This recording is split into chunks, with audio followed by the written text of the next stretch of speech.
Dewan Perwakilan Rakyat Republik Indonesia terhadap rancangan undang-undang tentang penetapan peraturan pemerintah pengganti Undang-Undang Nomor 2 Tahun 2022 tentang Cipta Kerja menjadi undang-undang. Dibacakan oleh Heri Gunawan, nomor anggota 85, daerah pemilihan Jawa Barat 4. Assalamualaikum warahmatullahi wabarakatuh. Salam sejahtera bagi kita semua. Salam Indonesia Raya. Yang terhormat pimpinan DPR RI, Bapak Ludwig.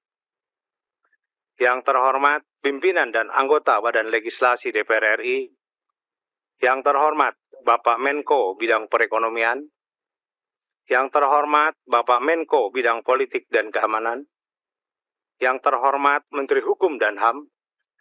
Yang terhormat Menteri Ketenagakerjaan atau yang mewakili. Yang terhormat Menteri Agama atau yang mewakili. Saudara pimpinan Panitia Perancang Undang-Undang DPD RI, serta hadirin yang kami muliakan. Seperti kita ketahui bersama, Presiden Republik Indonesia telah membentuk Peraturan Pemerintah Pengganti Undang-Undang atau Perpu Nomor 2 Tahun 2022 tentang Cipta Kerja dalam rangka merespon adanya kegentingan yang memaksa berupa tantangan resesi perekonomian global yang bisa mengancam pemulihan perekonomian nasional.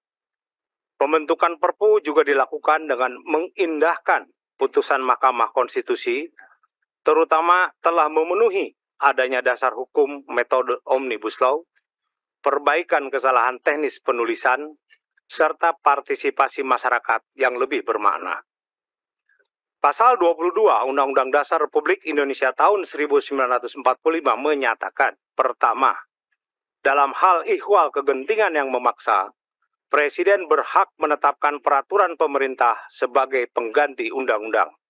Kedua, peraturan pemerintah itu harus mendapat persetujuan Dewan Perwakilan Rakyat dalam persidangan yang berikut. Dan ketiga, jika terdapat persetujuan, jika tidak mendapat persetujuan, maka peraturan pemerintah itu harus dicabut. Sejalan dengan tujuan untuk mewujudkan masyarakat Indonesia yang sejahtera, adil dan makmur berdasarkan Pancasila dan Undang-Undang Dasar Republik Indonesia tahun 1945, maka perlu melakukan berbagai upaya untuk memenuhi hak warga negara atas pekerjaan dan penghidupan yang layak bagi kemanusiaan melalui Cipta Kerja. Hadirin yang kami muliakan, fraksi Partai Gerindra DPR RI memberi perhatian besar terhadap rancangan undang-undang tentang penetapan peraturan pemerintah pengganti Undang-Undang Nomor 2 Tahun 2022 tentang Cipta Kerja. Karena itu, perkenankanlah kami untuk memberikan beberapa pandangan dan catatan sebagai berikut. Pertama, putusan Mahkamah Konstitusi Nomor 9 garis miring PUU garis datar 18 Romawi garis miring 2020 telah menyebabkan terjadinya kekosongan hukum sehingga berdampak terhadap kebijakan penciptaan lapangan pekerjaan. Fraksi Partai Gerindra DPR RI berpandangan perlu segera mengisi kekosongan hukum tersebut dengan membentuk peraturan perundang-undangan dalam rangka melaksanakan putusan Mahkamah Konstitusi, serta memberikan kepastian hukum terhadap kebijakan penciptaan lapangan kerja yang seluas-luasnya untuk rakyat.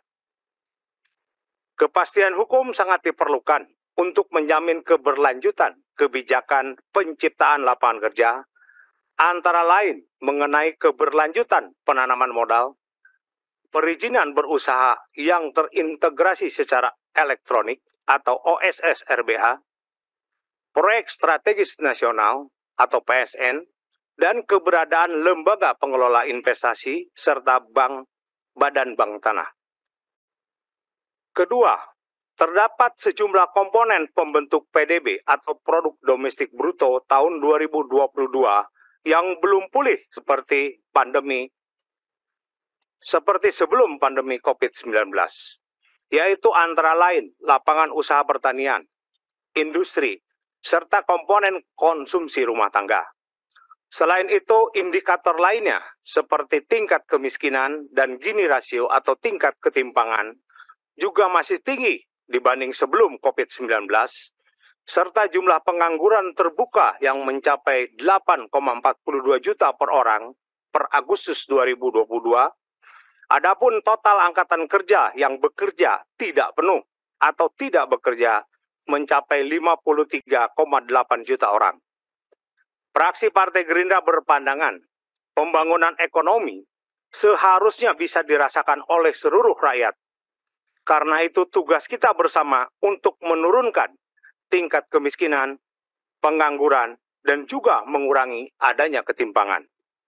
Ke depan, kita membutuhkan pertumbuhan ekonomi yang lebih berkualitas dan berkeadilan untuk mewujudkan masyarakat yang sejahtera, adil, dan makmur. Ketiga, pembangunan ekonomi nasional pada tahun 2023 diprediksi akan terdampak oleh kondisi perekonomian global pada tahun 2023 yang diperkirakan masih dipenuhi ketidakpastian dan akan menurun dibanding tahun 2022. Hal tersebut disebabkan oleh berlanjutnya fragmentasi politik dan ekonomi, pengetatan kebijakan moneter yang agresif di negara maju, gejolak komoditas pangan dunia, serta ancaman stagflasi. Penurunan pertumbuhan ekonomi di negara-negara maju akan berdampak terhadap kinerja ekspor Indonesia. Padahal pada 2 tahun terakhir kinerja ekspor menunjukkan peningkatan yang luar biasa, sehingga mampu mendorong pertumbuhan ekonomi yang positif pada tahun 2021 dan 2022. Kebijakan pengetatan kebijakan moneter di negara maju juga masih akan berlanjut, mengingat angka inflasi global masih belum terkendali. Ketidakpastian pasar keuangan global akan mendorong meningkatnya aliran modal global dari negara berkembang, termasuk dari Indonesia ke negara maju. Fraksi Partai Gerindra DPR RI berpandangan, kondisi perekonomian global perlu disikapi dengan kehati-hatian dan kewaspadaan, namun dengan tetap dalam semangat optimisme yang disertai langkah-langkah terobosan kebijakan ekonomi untuk mempertahankan pertumbuhan ekonomi yang positif. Ikhtiar tersebut bisa diimplementasikan melalui regulasi di bidang kemudahan investasi agar mampu menarik investasi dari luar negeri pada sektor real yang berjangka panjang dan berkesinambungan. 4. Terkait dengan adanya perubahan substansi terutama pada klaster ketenagakerjaan pasal 81. Kami berpandangan perubahan tersebut harus mengutamakan kepentingan pekerja dan masyarakat. Sebagaimana yang diatur pada pasal 64 yang mengatur kembali mengenai penyerahan sebagian pelaksanaan pekerjaan kepada perusahaan lainnya atau alih daya atau outsourcing.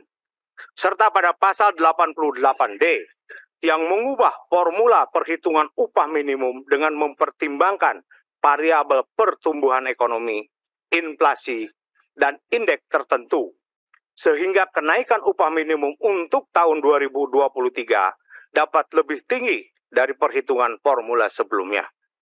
5. Terkait perubahan substansi mengenai sertifikasi halal, pasal 48, antara lain mencakup perluasan pemberi fatwa halal dan pengembangan organisasi badan penyelenggara jaminan produk halal hingga ke daerah sesuai kebutuhan. Kami berpandangan penyelenggaraan jaminan produk halal perlu dilakukan secara cepat dan berbiaya murah dengan memanfaatkan sistem elektronik yang terintegrasi, serta untuk usaha mikro dan kecil atau UMK tidak dikenakan biaya. 6. Terkait adanya perubahan substansi mengenai perpajakan, pasal 111 hingga pasal 114, kami berpandangan perlu dilakukan harmonisasi dan sinkronisasi dengan Undang-Undang Nomor 7 Tahun 2021 tentang harmonisasi peraturan perpajakan atau Undang-Undang HPP dan Undang-Undang Nomor 1 Tahun 2022 tentang hubungan keuangan antar pusat dan pemerintah daerah atau Undang-Undang HKPD. 7.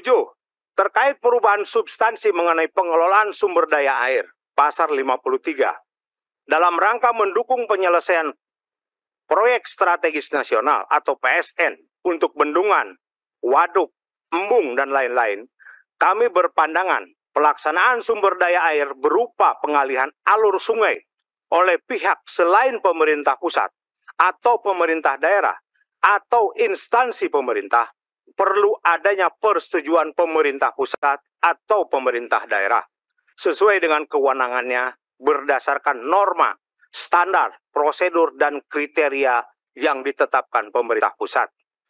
8.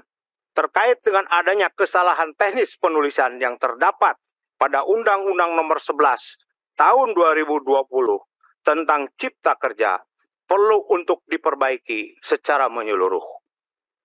Hadirin yang kami muliakan, berdasarkan pandangan dan catatan di atas, serta atas dasar dan manfaat Perpu, legalitas kronologis dan langkah-langkah perbaikan materi dan proses Undang-Undang Cipta Kerja, dan perlunya persiapan menghadapi ancaman dari kegentingan yang memaksa, kami fraksi Partai Gerindra menyatakan setuju rancangan undang-undang tentang penetapan peraturan pemerintah pengganti Undang-Undang Nomor 2 Tahun 2022 tentang Cipta Kerja menjadi undang-undang, serta dilanjutkan pada proses selanjutnya sesuai dengan mekanisme yang berlaku. Kami berharap catatan yang kami ajukan, yang kami kemukakan di atas, dapat menjadi renungan yang korektif, yang konstruktif bagi kinerja legislatif kita semuanya. Terima kasih. Jakarta 15 Februari tahun 2023, Pimpinan Fraksi Partai Gerindra Dewan Perwakilan Rakyat Republik Indonesia, Ketua Haji Ahmad Muzani, Sekretaris Haji Desmond J. Mahesa.